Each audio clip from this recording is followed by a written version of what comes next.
ધાનેરામાં ફોરવે રસ્તાનું કામ અભરાઈ ચડ્યાની આશંકા જતા લોકોમાં આક્રોશ અને જનપ્રતિનિધિને એક મંચ પર લાવી મોટા આંદોલનનો તખ્તો તૈયાર।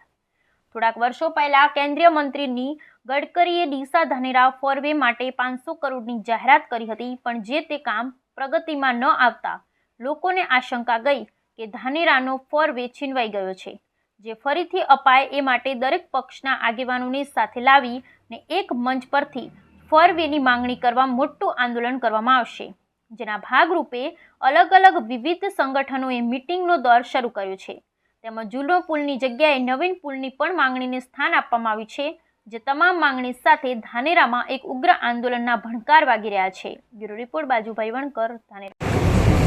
ધાનેરાના જે રોડના જે પાણીનો જે મેઇન પ્રશ્ન જે પાણીનો છે, અને વારંવાર અમારા જે વિપક્ષના ધારાસભ્ય નથાભાઈ કે જેકે સાહેબ વારંવાર રજૂઆત કરવામાં આવી હતી, પણ કોઈ સાંભળવામાં આવતું નથી।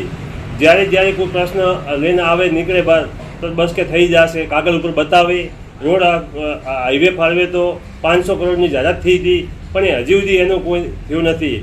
જે નેશનલ હાઈવે છે એના ઉપર ખાડા પડી ગયા, વારંવાર અક્ષમત થાય છે, પણ એનો કોઈ ટીકડા મારે બધા રહેવા દે છે। જ્યારે અમે હવે એના લીધે હવે અમે વિપક્ષ અને અમે જે કોંગ્રેસના દરેક અમારા આગેવાન બધા અમે રોડ રસ્તા ઉપર ઉતરશું અને એના માટે પૂરું આગળ આંદોલન કરવું પડશે, કરશું અને વિરોધ કરશું કે ભાઈ આ પ્રશ્ન હવે પ્રજા માટે છે, તો પ્રજાને તમે કેમ એનો ન્યાય નથી આપતા। તો એના માટે અમે કોંગ્રેસ એમના વાતે ઉતરશે। થોડા સમય પહેલા કેન્દ્રીય પરિવહન મંત્રી નીતિન ગડકરીજીએ ધાનેરા અને ડીસા વચ્ચે 4 લેન હાઈવે માટે 500 કરોડ રૂપિયા પાસ કર્યા હતા, પણ તેનું હજી સુધી કામ ચાલુ નથી થયું, રસ્તો નથી બન્યો, અને હમણાં નવો રસ્તો મહેસાણાથી ડીસા થઈ અને થરાદ આપી દીધો છે। મારે સરકારને સવાલ પૂછવો છે કે અમારો આ 500 કરોડ રૂપિયાનો રોડ કોણ ખાઈ ગયું? અને આ સવાલ માત્ર સરકારને જ નહીં, ધાનેરા તાલુકાના દરેક પક્ષ પાર્ટીના નેતાઓને, દરેક સત્તા પક્ષના, વિપક્ષના અને અપક્ષમાં જીતેલા ધારાસભ્યને પણ પૂછવું છે કે તમે પ્રજાના હક માટે કેમ આમ નિરાશ થઈને બેઠા છો?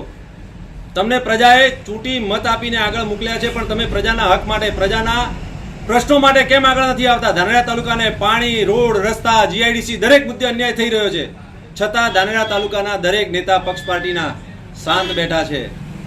હવે સમય આવી ગયો છે, પ્રજા જાગૃત થશે, અને પ્રજા જો રોડ ઉપર આવી અને સત્તા સામે પ્રજાએ આંખ લાલ કરી તો ભલભલી સત્તાઓએ રોડ નાપવો પડે છે। તમે અમારો રોડ લઈ લીધો છે, અમે તમને રોડ પર લાવી દઈશું, એ યાદ રાખજો। જય હિન્દ, જય ભારત।